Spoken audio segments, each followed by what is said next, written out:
what's up? This is Tim with Studio4Media.com and welcome to another tutorial. Today we're going to be talking about global illumination inside of Maya. And we're also going to be going over a couple different techniques to create realistic renders. And anytime you're wanting to create realistic lighting and renders, you really need to use global illumination. Most of the time you need to use file gather, some caustic effects, and we're going to be going over all of that today, and hopefully you guys learn some stuff from this tutorial. So here inside of Maya I have a very simple scene.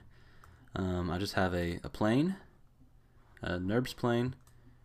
I have a sphere with a simple blend material assigned to it, and I have a box with another blend material assigned to it, and then I have a spotlight that's shining down on my materials. So, very simple scene. If I render this right now, you can see nothing special. Have a little bit of reflectivity on the objects, and that's just found right here. So, that's really all there is to setting up this scene. Nothing too fancy. And what we're going to do to begin with is just kind of talk about what global illumination is and what it does. And basically, what global illumination is, it's a lighting process that Maya uses, and it uses virtual photons, and those photons are sent out by a light source. So this light right here actually can emit photons from it, and once those photons are emitted, Maya can decide whether or not they should be absorbed or whether or not they should be reflected off onto a surface. And that probably makes no sense right now, but it will here in a little bit. First, let's take a look at the sample image I put up on the website here. So you see, here we are, Studio4Media.com. And here's the global illumination image, and you see we have just a pair of dice right here, and you can see that they have you see this red that's bleeding off into the floor. So basically it's taking the red color from the dice and it's bleeding into the floor, and it's also creating some caustic effects because of the light that's shining through it, since these are obviously transparent dice. The light goes through it and then bounces off and hits onto the floor. And that is what global illumination and caustics do combined. And actually, if you look here, you probably can't notice now, but anybody that knows how to use global illumination, this is actually a pretty bad picture because you can see some of the photon circles. So, but hey, I did it in a hurry. So let's go ahead and get started, and all of this is going to make a lot more sense once we dive in and start taking a look at the different techniques. So with our light selected, just a simple spotlight, and let me go over this real fast. The lights that you want to use when you're creating this type of effect, you want to use these three lights. You want to either use an area light, a spotlight, or a point light. Because those are the lights that it's easiest to create this effect with. Some of the other lights you can't even do global illumination because you can't emit photons from them. You can do directional light, but that's it's pretty complicated. It's not complicated. It's just different. So that'll be a tutorial for a different day. But for now, use one of these three lights. I'm just using a spotlight. With spotlight selected, if you scroll down to the mental ray tab, you see under the caustic and global illumination setting a checkbox that says emit photons. If we hit that and turn that on, you see now this light is emitting photons from it, and it's bouncing off these objects and off the floor. And we have these boxes down here, caustic photons and global illumination photons, so we can differentiate whatever that word is. We can use different values is what I'm trying to say. And so that's very handy. Let's go into the render settings so we can start diving in on how to do this type of stuff, because right now you see you can't change these different photons. They're blocked out. But if we go into our indirect lighting tab and make sure we have mental ray as our renderer, go down to global illumination. If we turn this on, we'll just start with global illumination for now, and we'll do caustics later. Turn that on, and now if we select our light again, you see we can change the global illumination photon value. And let me just take a quick render without global illumination on, so you can see what we have set up. So here we go. I'm going to save this image, so we just have a simple image with the sphere and a cube. Now if we turn our global illumination on and just leave it at the regular settings, you're going to notice we get a little bit of reflectivity here on the floor, and then also you see these little circles everywhere. So, and you can see too, if I save this image and scrub back and forth between the two images, on this image here, you see some of the reflectivity in the floor. That's just because the plane is reflective, but you have no color bleed. This floor is not red whatsoever from this object. If I go back over here, you can see that this area over here is red and this area over here is green, because photons are being bounced from the light. Recognize this is a red object and it's bleeding over into this area and this area right here. So you can definitely see a huge difference just from turning that on. Now we can make some changes here. You can tell Maya how many photons you want to be emitted from that light. And I'm just going to leave these render settings up for now. And you can also increase the accuracy, the radius, and the scale, which is also like the color, so you can change the color. Now what the accuracy does is basically sharpen it up, make it look a lot better, and 64 is pretty low. So we're going to bump that up to say 250 for now. And you can also turn up how many photons are emitted, but let's just see what that did just from bumping up the accuracy. Let's see if we can get rid of some of those circles. So now you can see this is what my image looked like before. You see all these different circles everywhere, and very low resolution. Each one of those circles is actually a photon. So with the accuracy increased, it's smoothed out, looks a lot better, and you can see the reflectivity a lot better. Also notice from this image to the very first image, the light is only coming from the top. So this top part of the sphere and cube is lit, but then if you look at the bottom part, it's not, because the light's only coming from the top. Well, since this is a white object, the light is bouncing off of that and lighting the underneath of the sphere and of the cube. So if we go back to our other images, you can see here this is actually brightened up quite a bit, and so is this, just because of the indirect lighting that's being applied from the global illumination. So let's talk about the radius here. Radius is kind of hard to explain. Basically, there's a rule of thumb with the radius on global illumination. There's actually a formula that you can follow to determine what to set this radius value at. And that formula is the bounding box height inside of Maya, the number of photons you have in your scene, and you divide that by 2,500. So you take the height we have here, so we are off the ground about 2 Maya units, and you can tell if we go into our side view how many units we are off the ground. So about 2 Maya units divided by the number of photons in our scene, which is 10,000, divided by 2,500. And it's probably going to be something like 0.5. So if we start with a value of 0.5, that is how you determine what to set your radius at. approximately, and you can change it. But basically, you don't want to have your radius set to some outrageous value like 4 unless your photons are at a value of like 90,000. So that is generally a good starter. That's what I always start at. So we brought it up to a value of 0.5, and you're going to notice we have some more light around here, as well as over here.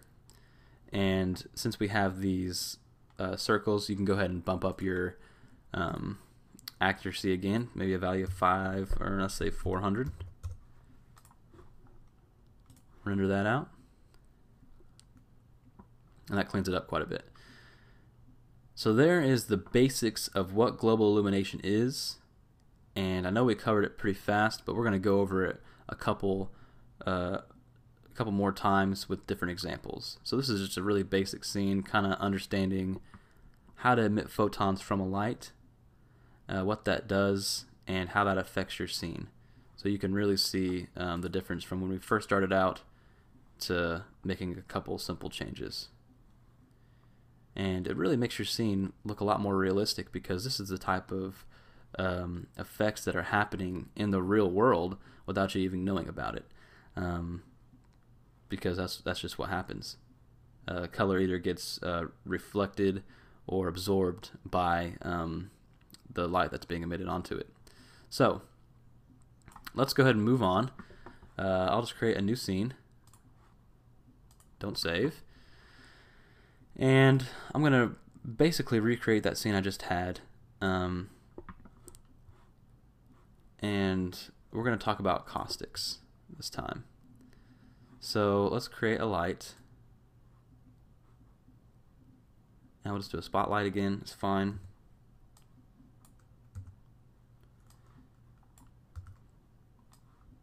Rotate it down 90 degrees. And let's create a cube.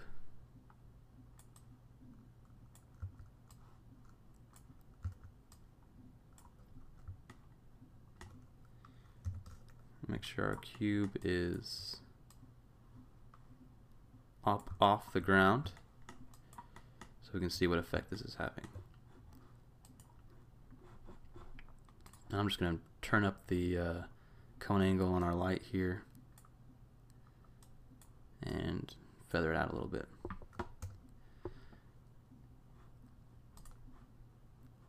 Okay, let's zoom in so we can really see what's going on here.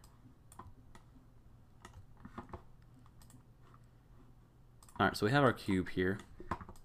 We're up off the ground about 3 units. You can see nothing special is happening. Let's go ahead and assign a material to it. Over here in the hyper shader, let's assign a new blend material. Change the color to blue.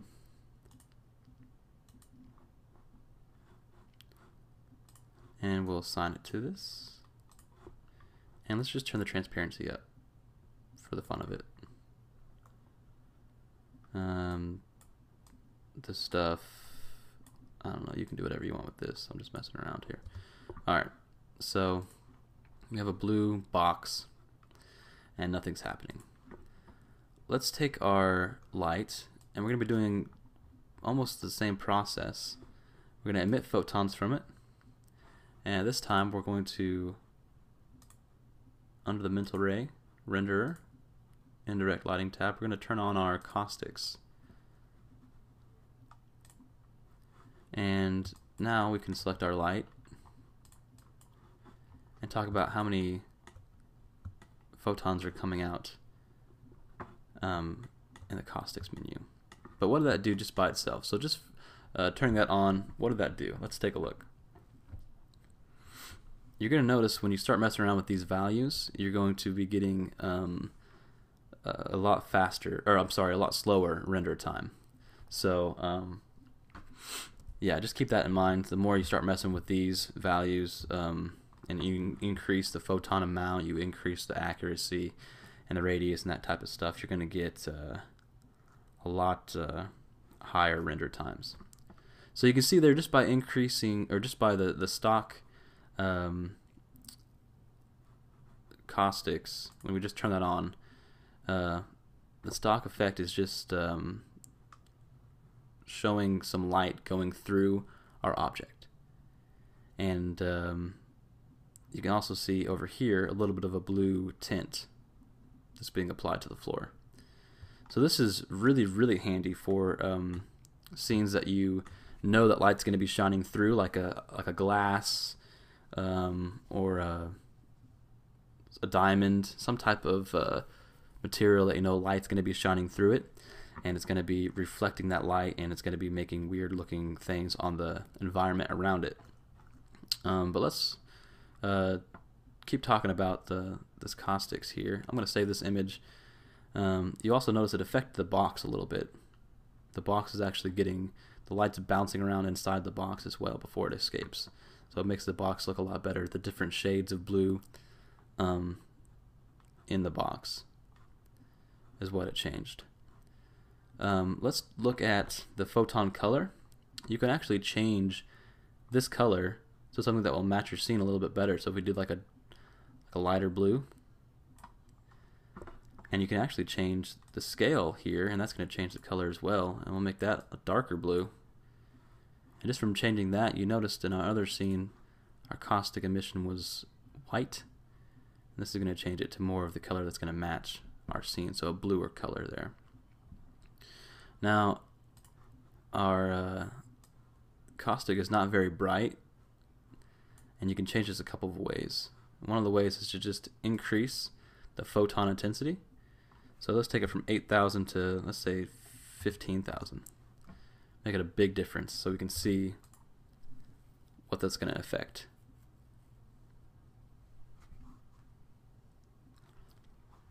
So if I save this image here, you can see the difference there.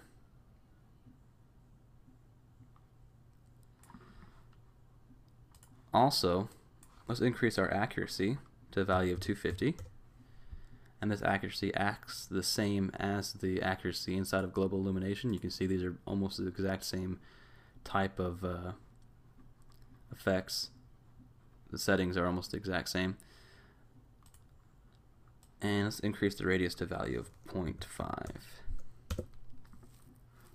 And let's increase our photon as well to say 20,000, so double it, and let's increase our radius to 1 since we doubled it. This is just going to emit more photons, and we might see a couple of bad resolution because our accuracy is not high enough, but we'll see. Now that looks pretty good. So we're getting a pretty good looking effect. A couple different photons you can see inside of here. Just increase your accuracy, we'll get rid of that. But this is a really, really basic example, and really so is the dice that I set up. It's a really basic example because really all it is a bunch of cubes, or 2 cubes, that are just having light go through them and having this caustic effect. Now what's really cool is when you start applying the global illumination effect with the caustic effect, and that's what we're going to look at next. But before we do that, let me go over one more thing with this. There's different types of caustic filters that you can have, and that's going to change what this looks like. So if I save this image, change this to a cone, and re-render it, you might not notice any difference in this scene, but you will definitely notice a difference once you start increasing these values, and also when you have a more complex object. And let's see if we can see any difference here. So this is a cone, that was a box, and you can see a little bit of a difference. Cone is more defined, box is more smooth. Then you also have one called gauze, and you can see what that looks like here. But that's just basically changing the type of filter you have applied to it.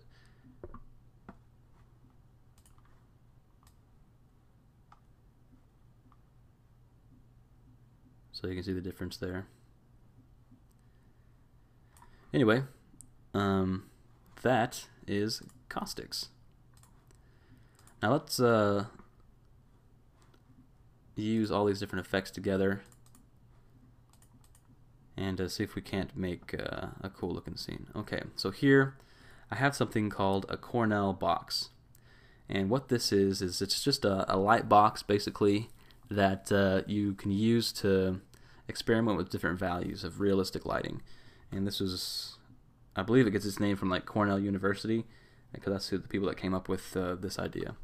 All it is a bunch of planes put together, and I have two lights here. So I'm going to open up our channel editor so I can select things easier.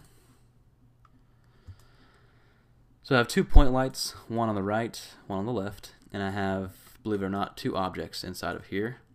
And you'll see this one here in a little bit. If I render this out, this is my scene. I have a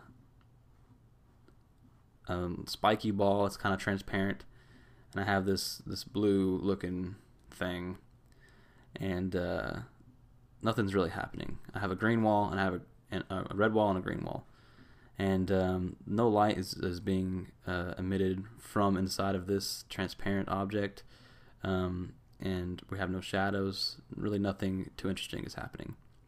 But let's go ahead and save this image, and we can take a look at what type of changes we'll be making here in a little bit. So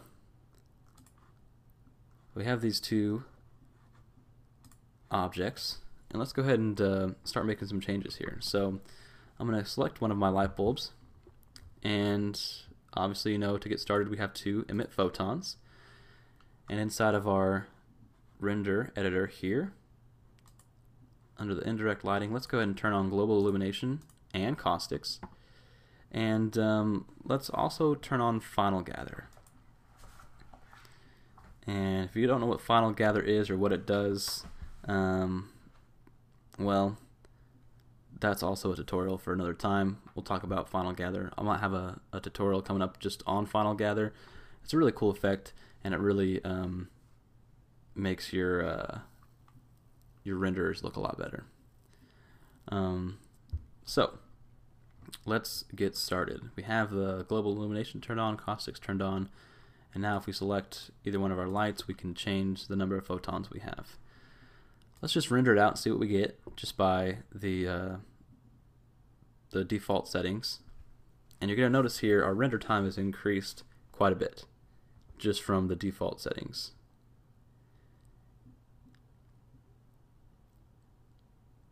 So we'll let this render out and see if we can see a difference between this and our other render. So our scene is brightened up a little bit because of the light that's bouncing off the walls and objects, and we have a little bit of caustic effects on the wall here, but I don't really see any color bleed anywhere, and I don't really see any caustic effects that look realistic. So we're going to make some changes. But first, let's go into our shadows, and let's turn on shadows into this scene. So we'll turn on ray trace shadows, and right away you want to increase the shadow radius. So let's just make that a value of 2. Shadow rays, let's turn that up to a value of 40. And the ray depth limit, we'll just make that a value of 10. And let's just see what we get here. I'm not going to spend too much time on shadows. I'm just going to at least make it so they look halfway decent and they're not bad shadows.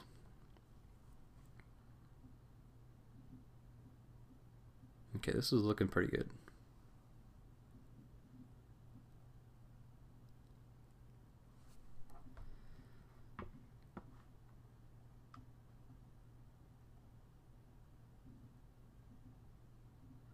So see, we're getting some depth now. You can see the shadow of this spiky ball on the wall. This obviously has shadow from this light coming off this way, and it's looking a lot better just from the shadows. But let's go ahead and mess around with the global illumination settings, And if I didn't tell you, I don't remember if I told you or not. This is the type of material I have on it. It's just a blend material, and the transparency is turned up all the way. That's all it is. This one here is just a blue material, and I just put a bump map to it, just a noise bump map, and just really simple stuff. Nothing too fancy. So, and obviously the wall is just a red blend, and this is just a green blend material. So that's all there is to that. Let's go ahead and mess around with our photons that we are emitting. Let's increase these up quite a bit. I'm going to say that this caustic photons, let's do 25,000. And the global illumination, let's do 35,000. Now since we increased those, we definitely need to mess around with our render settings here. Under the global illumination tab, let's increase our accuracy to a value of 1025 maybe. And using that formula, based on how many photons we have and how high up our object is in the scene, we're going to have a value of about 1.5. And you don't really have to use that formula. All I really do is I know that, okay, if I have the standard amount, which is 10,000, I'm going to have a value of 0.5. If I increase that, value of 1. If I increase that even more, value of 1.5. You just go up by 0.5 each time you increase these photons over here. That's what I do. I don't actually bust out my calculator and divide it by, 2,500 or whatever. So let's go ahead and start with that on our global illumination tab. With the Caustics tab, let's take the accuracy and we'll bump that up to a value of 515. Radius, using the same thing, 1.5. Keep that the same. Let's change this type to cone because it's a more sharp filter, and we'll leave this the same. And the final gather settings I'm just going to set to default is fine. And we've made quite a bit of changes, so let's take a look at what this looks like with those changes that we've made. You're going to notice our render time is increasing quite a bit, and this scene should look pretty good. We might need to increase the lighting intensity on our lights, but we'll have to wait and see.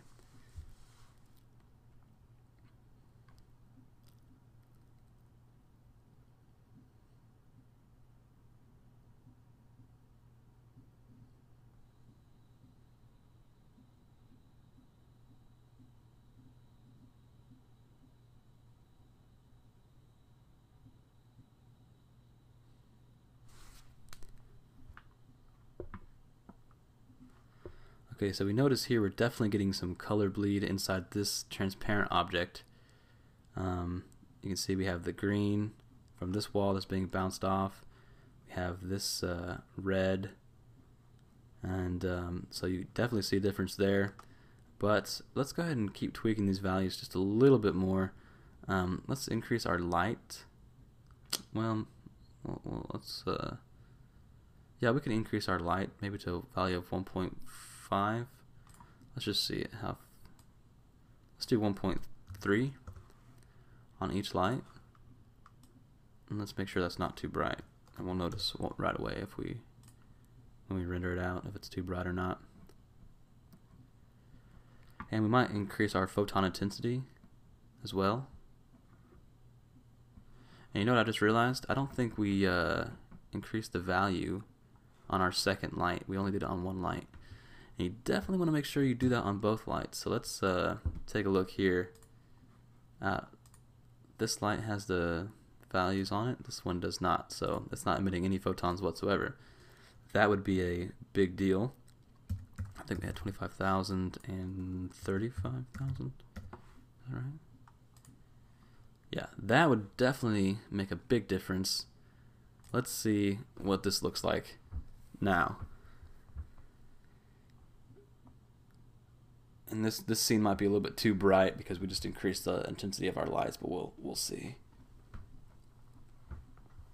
And now you can really see that our scene is slowing down, but we should see a big difference here as far as the global illumination settings.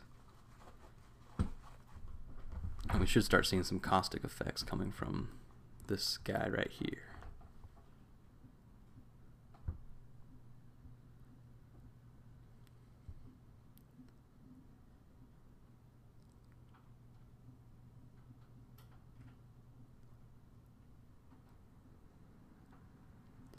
Alright. You can definitely see some caustic effects in the floor now. Wait till this clears up a little bit, but you see these different variations in the light on the floor. And we can even bump this up more if we like and see some cool color bleed right here on the floor. So with this scene, I would probably bump these values up quite a bit, bump the photon intensity up, and I would keep messing around with these caustic effects to really make it look cool, since we have this transparent spiky ball. Let's just get crazy here. Let's increase this to value 50,000. This one here, 50,000. Accuracy 1,300. Accuracy 700. Radius 2. This might not look good at all, but let's just see what happens, just so we can start getting some different type of effect. And then I'm going to move on to one other scene to kind of show you some more effects with this these settings. So, and our render time is going to take a lot longer now that we have these settings bumped up. You're definitely going to notice a difference.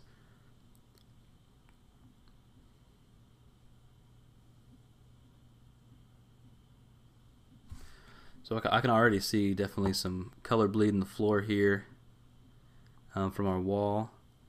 Some different color in our spiky ball here that's being bounced off.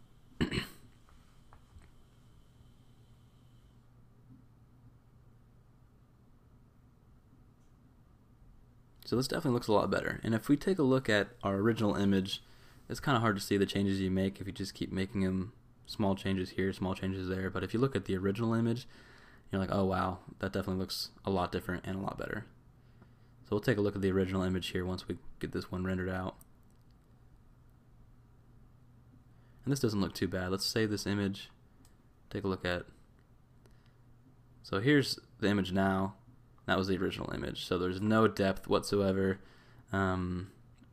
This is not being lit well. But if you see this, we're definitely starting to get some cool caustic effects, some nice shadow effects, some cool color bleed here. So that's how you use a Cornell box.